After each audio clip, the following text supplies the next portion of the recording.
So we're thinking of morphing out of their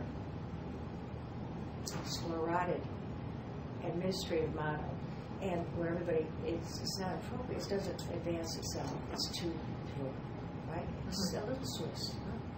And I don't want to get carried away with that because I love the Swiss, but they tend to be so pure that if this chocolate's at 99% pure chocolate, that's what you do. You don't do 94%. Yes. And so they were adverse to any innovation. They have the principles down for it. There's potential to train therapists in this movement and handling.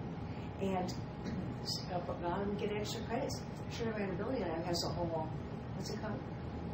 Where they train Academy. Oh, Academy online. Where they can train people and let it be a therapy center. They have, honestly, it is not easy to get the medical model integrated. Tom Shanley gave us this. Dr. Shanley said, I never said, it was great. We studied it. I studied it more than I studied. I can't give you an equivalent. I mean, I just can't. Maybe 4 scores, 7 years ago. So let me. You all have asked. He said I have to get into medical schools because what good is it if I, as a parent, come to you, as all of us have, doctors have, and as, to quote Dr. Shanley, developmental training of our medical schools is inadequate. And Agreed. we must upgrade it. We have the curriculum to upgrade it. It's been made in such, you know, they said by 2020, 90% of all your material you get on the internet is going to be videos. That's what we do. Exactly. We've got videos. Exactly. We like videos. We've got videos. And we need to get that going. That medical school model with that, what's that committee called that does the medical testing? ACGME. GME. To get them to put those questions in there that force people to take our courses. We have access to the medical school at Northwestern. We have clearly, I mean, Eric is a friend of ours, Eric, but his dean, his assistant deans were leaders in our class that we just took on the subject of the power of collaboration. And they came and spoke to us.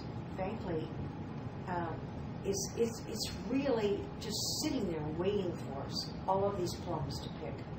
But we can't, and we love the community health model. I don't want to negate it in any form to you, but I'm getting nervous thinking it could be the only basket we put our hope in, because I think it's got to be multifaceted, and I believe it should be collaborative with other places.